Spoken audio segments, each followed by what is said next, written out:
found out that the man who slept next to me every night was having an affair with my sister. At first, I thought it was all in my head. But when I saw the evidence, my world fell apart. What no one expected, not him, not her, was that I wasn't going to scream. I wasn't going to cry in front of them. I was going to shut up and take action. In this story, I tell how I was betrayed by the one I trusted most, and how I turned that pain into something bigger. What seemed like a simple betrayal turned out to be part of something much darker. And in the end, I discovered that the truth was even crueler than I imagined. If you have ever been betrayed, deceived, or manipulated, this story is for you. Stay until the end, because you will understand why, sometimes, silence is the most powerful weapon we have. I never imagined that betrayal could come with a face so familiar, so close, so present in all childhood albums and Sunday family lunches. My name is Clara, and if someone had told me that one day I would have my heart broken not only by a man, but by the person who grew up with me in the same room, sharing dolls, dreams, and secrets, I would have laughed. That disbelieving laugh, like someone who mocks the improbable. But it happened. And when I finally found out everything, I did the unthinkable. I remained silent. My life seemed perfect. Married to Daniel for 5 years, I believed I had found a soulmate in my husband. He was sweet, intelligent, and attentive. We worked together in our small interior design firm. Everything seemed to be in place. Everything except the details, those little signs that start to bother us like a splinter in the skin. Long hours, subtle changes in behavior, a different perfume that he swore was from a client, deleted messages from his cell phone, and a growing absence from our most intimate moments. But that wasn't all. My younger sister, Amanda, has always been more outgoing than I am. She's beautiful, full of life, the kind of person who lights up any room. After she lost her job, I suggested that she stay with us for a while. "It's temporary," she said, "just until I get my shit together." I accepted wholeheartedly. After all, we were sisters. What I didn't know was that when I opened the door to my home, I was opening the door to my marriage, my trust, my peace. For the first few days, everything seemed normal. Amanda helped around the house, went out for interviews, and cheered us up with her good humor. But little by little, things started to bother me in subtle ways. I caught them exchanging long glances. I laughed, thinking it was paranoia. Later, I noticed that whenever I went out to do something, she found a way to stay home. I thought it was a coincidence. But what really made me sick to my stomach was one night when I came home early from a meeting and found them in the kitchen, laughing softly, so close that their shoulders were almost touching. The abrupt silence when I walked in was like a silent scream. That night, I didn't sleep. I lay there, staring at the ceiling, listening to Daniel's breathing beside me. He slept as if nothing was wrong. As for me, I felt like something was breaking inside me. The next day, I decided I needed proof. The feeling wasn't enough. I wanted the truth, the raw truth, even if it tore me apart. I discreetly installed an app on Daniel's old phone, the one he still used for certain messages. It was something I had never done before. Invading someone's privacy, especially my own husband's, was eating me up inside. But doubt was consuming me in a way that made it impossible for me to breathe. And it only took 3 days. 3 days for my life to fall apart. On a gray Wednesday afternoon, sitting on the bench in the square where we used to have ice cream on Sundays, I read the messages. First came the indirect messages, the jokes, the seemingly innocent conversations. But then I saw my name. "She doesn't know anything. Tonight, same time. I can't pretend anymore." And the photos. My world stopped.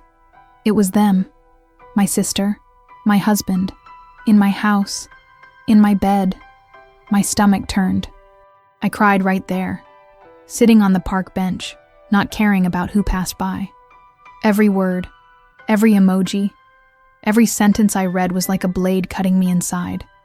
Time seemed to freeze, and everything I was collapsed into a silence that only I could hear. I came home like a ghost. My hands were shaking. My eyes were red. My soul was in pieces. And when I saw them both, laughing again in the living room, staring at me as if nothing had happened, a part of me died. They didn't even suspect it. And instead of exploding, screaming, throwing everything up in the air, I kept quiet. But why? I myself still don't know how to answer that. Maybe it was fear. Fear of losing everything. Fear of facing a war that I didn't have the strength to start. Maybe it was denial. Or maybe, deep down, a stupid hope that it would stop. That it was just a phase. A mistake. A mess. That night, I lay in bed with the traitor beside me, the venom still dripping from the words I had read, and I smiled. I smiled like everything was okay, because sometimes silence is the only way to keep from dying inside all at once. But the truth is that, from that moment on, I began to see everything differently. Every gesture, every word, every movement of theirs was a puzzle that I was putting together in silence. And deep down, I began to plan something, not for revenge, but for survival, because I knew that sooner or later that castle of lies would collapse, and I would be standing. What I didn't expect was that everything would take an even crueler turn than I could have imagined. In the days that followed, the routine became a theater. I played the loving wife, the understanding sister, the complete woman, but inside, every second was an effort not to scream. I woke up every day with anguish in my chest, as if I were about to fall off an endless cliff. And the worst part was that they both seemed more and more at ease, more confident, as if they were sure that I would never know. Or worse, as if they didn't care. I began to observe everything with surgical attention. The way Amanda only put on makeup when she knew Daniel would be around. How much earlier he started coming home from work, claiming to be tired, and how they looked at each other during dinner. But there was also a hidden coldness, a barely concealed tension that hung in the air. I knew that this type of clandestine relationship, as exciting as it was sustained by lies. And lies always take their toll. One afternoon, I decided to test the limits. We were in the living room watching a movie, the three of us, when I pretended to doze off. I remained still, but awake. Daniel and Amanda were side by side on the couch, and I noticed the light touch of their hands, the sliding of their fingers for a few seconds. The silence between them was louder than any speech. Then Amanda whispered something that made me close my eyes so as not to react. She has no idea. Daniel responded with a quick kiss on her hand. I felt my entire body shiver, but I didn't move. Not then. Because something in me, at that moment, began to change. It wasn't just pain anymore. It was a kind of strength I had never felt before. A silent rage. A need for justice, for balance. And it was there, with my eyes closed on the couch, that I made the decision not to expose, not to fight, not to destroy with fury. I would do it differently. I would dismantle them both, piece by piece, until there was nothing left but what they truly deserved. Emptiness. In the following days, I began to plan my exit. I sought out a trusted lawyer, made copies of documents, and transferred part of my funds to an account in my name, all in absolute secrecy. At the same time, I kept up the act. I cooked, smiled, and chatted as if nothing was wrong. I made them comfortable in their own trap. Amanda didn't suspect anything. Maybe because she thought I was too weak to confront her. I was always the quiet one, the one who listened more than I spoke, the one who sought peace. She took advantage of that. And now, this trait that she always saw as weakness would be my weapon. Daniel, on the other hand, started to relax too much. He was less careful, more careless. He started to use increasingly flimsy excuses to go out with friends, and once, he even left a shirt with a woman's perfume on it lying on the car seat. I picked it up, folded it, and put it in a box, along with the screenshots of the messages, the proof of the conversations, and even the audios that I managed to discreetly record. My pain became a dossier, but what destroyed me the most was living with Amanda, looking into her eyes, hearing her laugh, remembering our childhood. Everything now left a bitter taste. I wanted to understand where she had gone wrong, when she stopped being my sister and became the woman who slept with my husband. One night, while I was tidying up the bookshelf, I found an old box with photos of us. The two of us, when we were little, cuddling on our parents' bed. Our birthdays, playing in the backyard. One photo in particular made me cry. It was from my graduation. Me in my gown, smiling, with Amanda by my side, looking at me with sincere pride, or what I thought was sincere. That hurt more than any betrayal, because romantic betrayals are common. But blood betrayal? That doesn't heal. While I was living this silent torment, something unexpected happened. Amanda received a job offer in another city. It was temporary, but well paid. She seemed indecisive, and Daniel looked visibly uncomfortable. That caught my attention. One night, the two argued in the hallway. I listened behind the half-open door. Amanda spoke softly, nervously. "You said you were going to solve this, Daniel. I can't stay here forever. This is suffocating me. Calm down. I just need a little more time." "Time? It's been months. Clara will notice if you disappear suddenly. We have to do this the right way. The right way." They talked about leaving me, about resolving my presence, as if I were an annoying obstacle, as if my pain wasn't even considered. That night, I lay awake, but I didn't cry. Not anymore. The wound was already dry. Now it was a matter of strategy. The turning point would come, and it would be devastating. But first, something completely outside of my plans would happen, and it would change everything. The unexpected happened on a seemingly ordinary morning.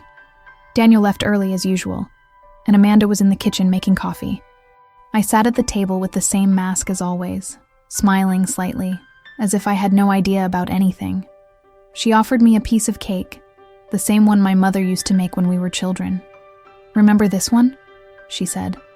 I nodded but didn't answer. My throat was tight. In that sweet bite, there was the bitter taste of falsehood.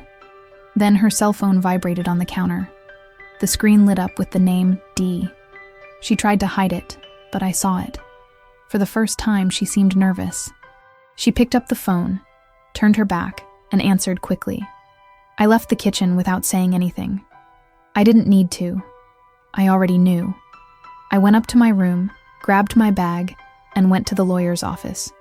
She had already prepared everything. The documents were ready, including the records of the evidence I had gathered.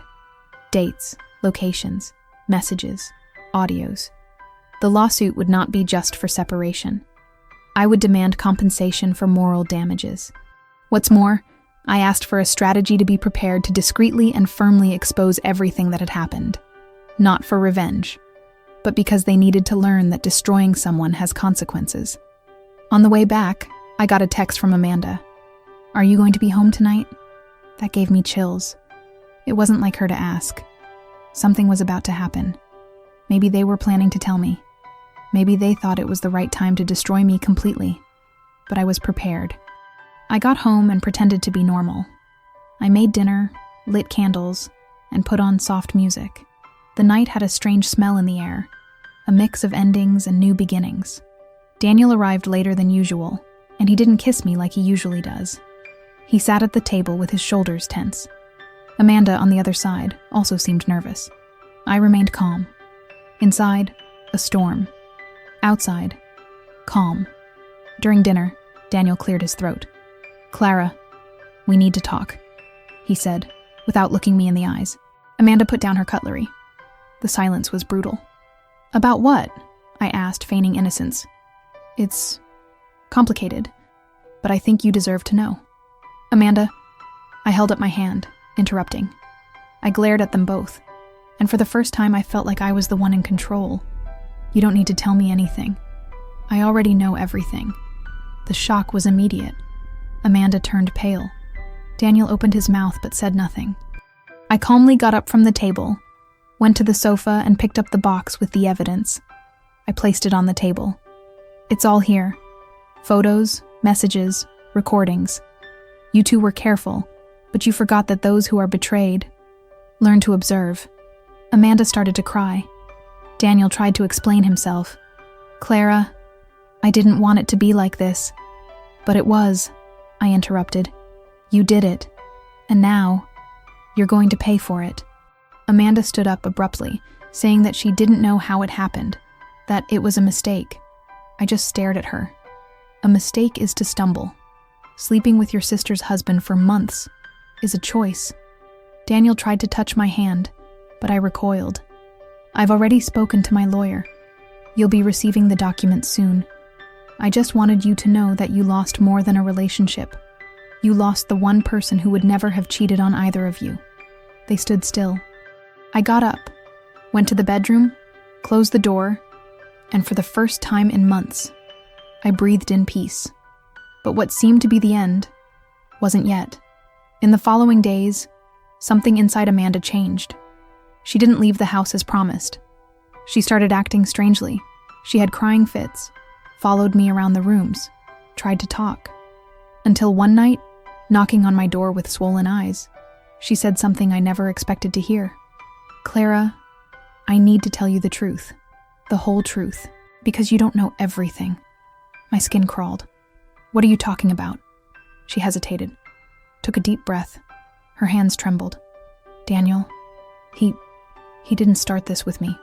I wasn't the one who seduced him. He was the one who came to me first, the one who insisted. He said you were cold, distant, that you didn't feel loved. And when I tried to walk away, he threatened me. He said if I told him, he would ruin my life. I gasped. Are you saying he forced you? Not exactly. I consented. But it was a manipulative relationship, Clara. He played with me. With you. With everyone. I lost myself. I thought he loved me. But now I see that he just wanted control.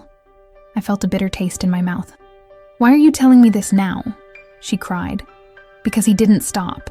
He's already with someone else. And he's trying to push me away, saying he's going to hand me over as the one responsible for everything. But he's more dangerous than you think. The truth was falling like an avalanche. Everything that had seemed like pure pain now had a darker tone. Daniel wasn't just a traitor. He was a manipulator. A man who slowly destroyed everyone around him. And I had slept next to him for 5 years. Amanda then made a request. Help me. Help me unmask him.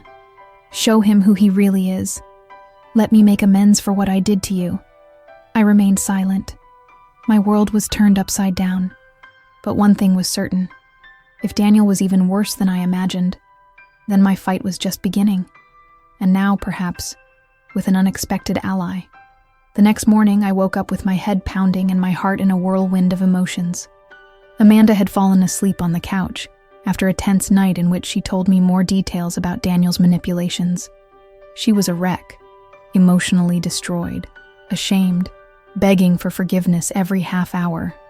And as much as I still felt angry at her, a part of me saw something deeper. She had been used too. Not innocent, not a victim, but a pawn in a game she thought she was controlling, until she realized she was just another disposable player to him.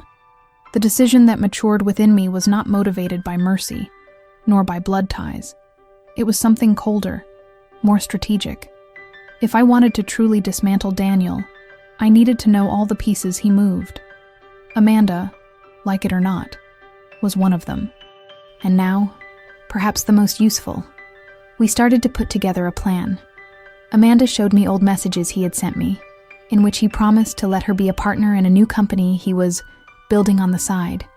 He said it would be just theirs, that together they would start a new life. He used the same words he had once used with me in the early years of our relationship. The same empty promises. But what alarmed me was something she revealed at the end of the conversation.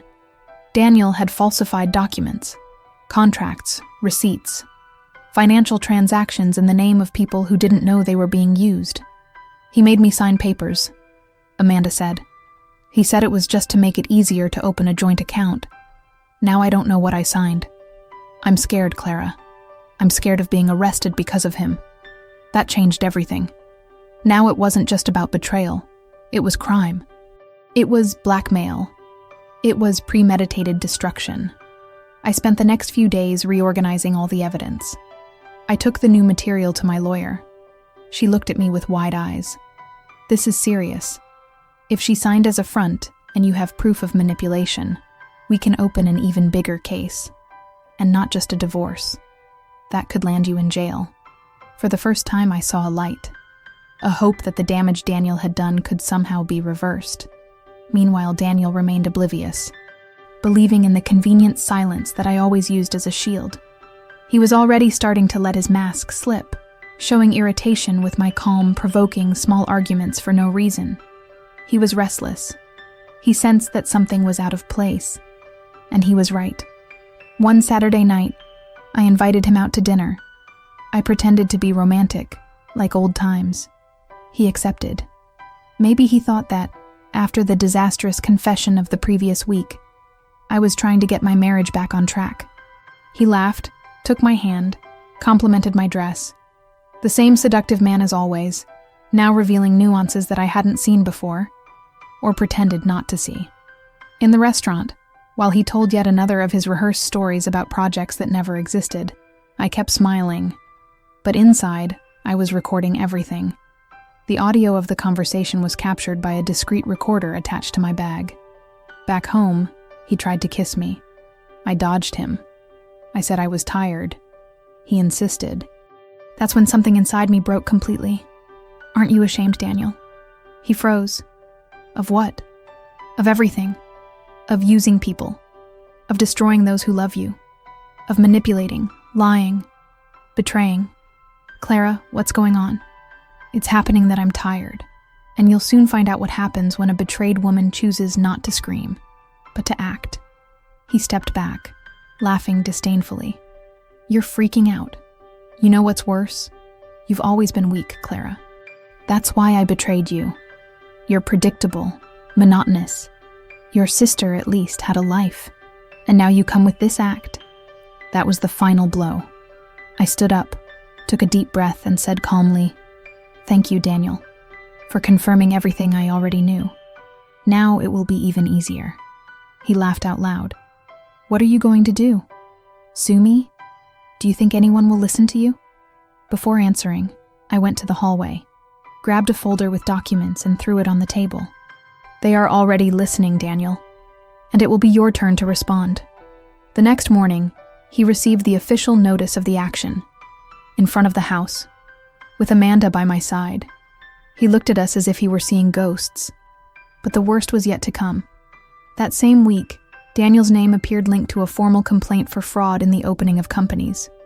The people he used as fronts began to be identified, and at the center of it all, Amanda. But now, she was cooperating, with all the evidence. And that's when I got an unexpected call. It was the wife of one of Daniel's former partners. "I saw your name in the lawsuit. I was cheated on too. And he used my husband too. If you want, we can talk. I have information you might need to know." This was the beginning of something much bigger. Daniel wasn't just a cheater. He was a serial destroyer of lives. And I wouldn't be next. I would be the end of his line. The woman who called me was named Joanna. Her voice was firm, but it held a familiar ache. We arranged to meet at a quiet cafe in the city center. When I first saw her, I recognized in her eyes the same emptiness that had haunted me for months. It wasn't just sadness. It was the kind of pain that comes when trust is ripped away with a fingernail, when someone digs deep inside you until all that's left is silence. "I believed him too, Clara," she said bluntly. And when my husband started disappearing from the company meetings they had together, I started to get suspicious. But Daniel was good. Very good. He made it seem like everything was someone else's fault. Until one day my husband left, and I found out we were broke. She placed an envelope full of papers on the table. Contracts, transfers, counterfeit notes. And then, the bombshell. A list of women he had seduced over the years, always following the same pattern. He approached her through emotions, through fragility, through promises. He gained her trust. Then he exploited her. "He's been doing this for at least 6 years, he added. "And believe me, you and your sister weren't the only ones. He's methodical. He chooses his victims carefully. Some are still afraid to talk. Others have disappeared. The blood ran cold in my veins. What do you mean? They disappeared. Joanna looked into my eyes. There are women who have disappeared from their social circles, their jobs, their digital lives. I tried to contact 2 of them for months and nothing. Some were in therapy, others had children. After getting involved with him, they simply disappeared. That man, who had shared my bed for years, was more than a traitor. He was a threat, an emotional predator, someone who left a trail of destruction in everything he touched. I returned home in a daze. Amanda was waiting for me on the couch, her face swollen from crying so much. When I told her about Joanna, she broke down again. He told me I was the only one, that he was only with you out of pity, that he wanted to run away with me. I was an idiot. No, I said. You were weak, yes, but now you have a chance to do the right thing. He can't go on. He has to stop, and it's up to us. Amanda, in an unexpected gesture, said she was willing to go all the way. Give a formal statement. Hand over everything, including a video. I recorded it. One day he fought with me. He was drunk. He said horrible things. He threatened me. She showed me the video on her phone. It was brutal. Daniel said that if she opened her mouth, he would finish her off, that he knew how to bury someone emotionally. His tone was somber. His voice was icy. The recording was a powerful weapon. With that, there would be no room for doubt. My lawyer, upon seeing the video, quickly put together a plan of action. In less than 48 hours, the complaint became a local headline. Businessman accused of emotional manipulation and financial fraud scheme involving multiple women. The story spread like wildfire. In groups, on social media, on the streets. People we never imagined began to appear. Other victims, other stories. Meanwhile, Daniel disappeared. He turned off his phones. He left the office. Some said he had fled. Others said he was just hiding, preparing some counterattack. But we knew he was cornered. It was then that, on a silent night, someone knocked on the door. Amanda flinched. My heart raced. I looked through the peephole. It was him, Daniel. With a haggard face, sunken eyes, and unshaven beard, he looked like another person, a shadow of the man he pretended to be. I opened the door firmly. What do you want? He came in without asking. He walked past me as if he still had some right to the house. Amanda stood up and walked away. He ignored her. Do you really think you're going to destroy me? He said, staring at me. I don't think so. I'm sure. He laughed, a bitter laugh. You feed on this pain, don't you? It's always been like this. That's why no one could stand to be around you for long. And have you always been like this? An emotional parasite? I am what the world forced me to be. No one gets to where I am by being kind. You got nowhere, and now everyone knows. I still have contacts. You won't be able to bring me down, Clara. Not you. Nor that useless little sister of yours. Amanda screamed. Don't talk to me like that. You used me. Did I? You threw yourself at me. You wanted everything. House, car, name. Now you come and play the victim? The argument escalated. Tension filled the air. That was when Amanda, trembling, pointed to the camera hidden in the bookshelf. It's all recorded. Everything. Daniel stopped. He looked. He realized. The trap was set. He tried to run. I had already called the police. When the officers arrived, he resisted, but they took him away, screaming, accusing, trying to reverse the roles. But it was too late. I closed the door, breathing heavily. Amanda fell onto the couch, sobbing. I just stood there, silent. The silence of someone who survived. But the story wasn't over yet. Days later, I discovered something in the documents Daniel had left in the office of the company we ran. And that could change everything again. The days following Daniel's arrest were a mixture of relief and tension. The headlines multiplied, the testimonies continued to arrive, and my name began to be associated with something I never imagined I would experience. The woman who brought down a serial manipulator. But there was a part of me that remained alert, as if it knew the game was not over yet.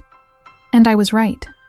On that rainy Tuesday morning, I went to our old company office to gather some papers that might be useful in the case.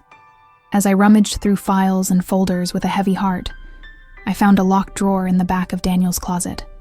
The key was hidden under the rug, as he usually did. When I opened it, I expected to find financial documents, perhaps more evidence of fraud. But what was inside was different. A black folder. No labels.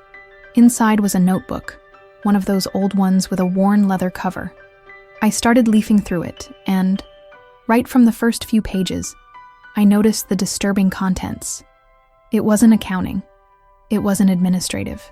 It was personal. And sick.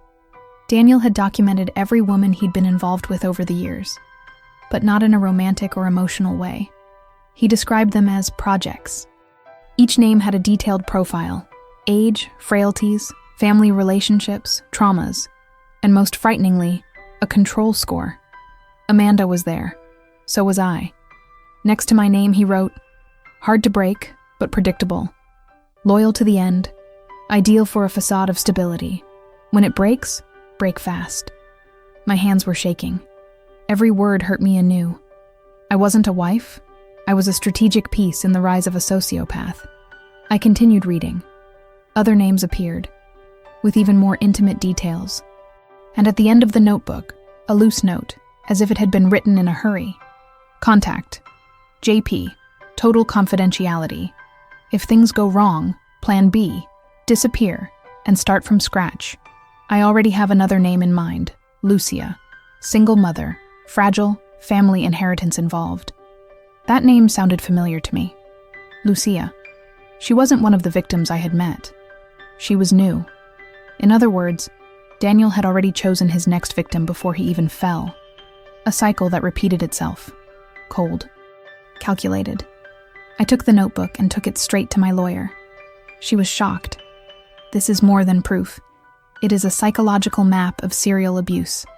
Clara, with this, he will never leave prison. That night, Amanda came home late. She had gone to visit her parents to try to explain, in part, what had happened. She said it was one of the hardest moments of her life. Our mother cried. Our father looked at her with deep disappointment. But, surprisingly, they said they had noticed something strange in her behavior months ago. They just didn't want to confront her. "They haven't forgiven me," she said, looking at the ground. "But they said they won't abandon me. And that's more than I expected." I sat down next to her on the couch. For the first time in months, we held each other's hands without resentment. There was no complete forgiveness there, but there was the beginning of a reconstruction, a sketch of sisterhood being drawn again, line by line, between tears and silences. The next morning, I received a call from the police officer in charge of the case. The investigation had made progress. With the new documents, Daniel would be indicted for additional crimes. What's more, one of the names that appeared in his notebook, Lucia, had been located. She was a kindergarten teacher who had been starting to date him before his arrest. When she found out about the case, she collapsed. "You saved my life," she told me over a video call. I was starting to trust him. He was saying the same things you described in the reports. If it weren't for you. I hung up the call with tears in my eyes. For the first time, the pain I had experienced had a purpose, a use. I had exposed a predator, and somehow broken a cycle of destruction. But all of this came at a cost. I became the target of comments, looks, and judgments. Many called me brave. Others called me exaggerated. They said that these things about cheating are normal, that she should have taken care of them at home. But no one knew what it was like to sleep with someone who smiled while destroying you. No one knew what it was like to have your own blood against you, and still resist. I started writing about what I had experienced. Every night, I would sit in front of my computer and type everything. The details, the feelings, the memories. It wasn't for revenge. It was for liberation. And without realizing it, it turned into something bigger. A book. A public diary of emotional survival. When I published the first excerpts online, the response was immediate. Thousands of women commented, shared, and recognized themselves. Finally, someone had the courage to say what we feel and can't explain, said one of the comments. That story that began with betrayal was now a story of echoes, of many voices, of possible cures, and of necessary warnings. But there was one last thing to be done, something that still held me back, something I needed to face head-on. Daniel asked to see me, from jail, and as much as everything inside me screamed, "Don't go," something stronger said that I needed to look into his eyes one more time. For the last time. I walked to the prison on a gray morning, the kind of day when the world seems to breathe more slowly. Each step toward the visiting room felt heavy, as if I were walking on broken glass. I wasn't there for him. I was there for me, to close a circle, to look into the eyes of the man who had destroyed my trust, my home, my history, and realize that he no longer had any power over me. Daniel entered handcuffed, escorted by 2 guards. He sat on the other side of the glass with a dull look, but still trying to project an air of superiority, the kind of man who, even when stripped of everything, still believes he can manipulate. He picked up the phone, looked at me and gave a half smile. "So that's it, Clara? You won?" I calmly picked up the phone.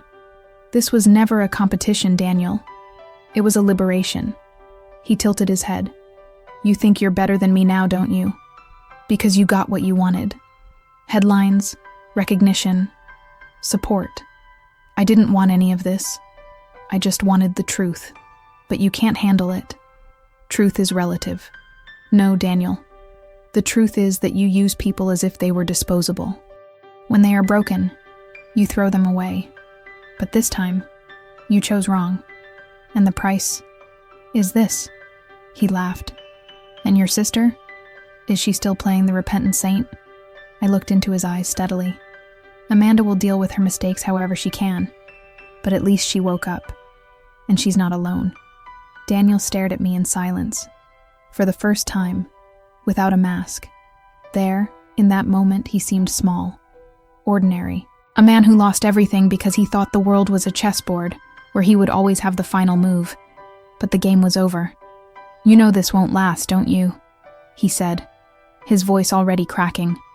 "When this is all over, you'll go back to being just you. And I'm at peace with that." I hung up the phone and stood up. Before I left, I said the last sentence without looking back. "And you, Daniel, you're going to have to learn to live with yourself. That's a sentence." Outside, Amanda was waiting for me in the car. She was nervous, her hands shaking on the steering wheel. When I got in, she looked at me silently, searching for some clue in my eyes. "Is it over?" he asked. "Now, yes." She nodded. We started the car and drove away, leaving behind not only the prison, but everything it represented. The following weeks were quiet, but transformative. The investigation continued, with more victims coming forward. The book I had started to write became a real project, picked up by a publisher. The title was simple, but brutal. He cheated on me with my sister, and I survived. Because that's what it was about after all. About living, about surviving, about going through hell and coming out the other side standing tall. I received invitations to give interviews, participate in discussion groups, and help NGOs focused on providing emotional support to victims of abusive relationships. My pain became a bridge. My silence became a voice. Amanda decided to leave town. She said she needed a fresh start, away from everything that reminded her of who she was at that time. Before leaving, she came to my house to say goodbye. She brought a box with photos, old letters, and small objects from our childhood. She handed them all to me with tears in her eyes. "I don't deserve to ask you this, but one day, will you forgive me?" I took a deep breath. Forgiveness didn't live in me yet, but something close. Maybe. A blank space. When I remember who you were before all this. Maybe so. She smiled sadly. "It's already more than I expected." We hugged. It was short, tense, but true. After she left, I sat on the living room floor with the box in my lap.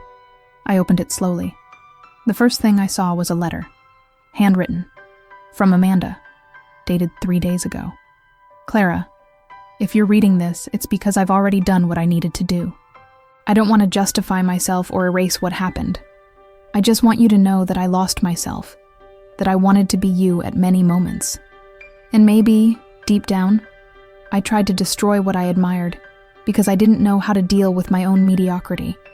You were always stronger, and now I see it clearly.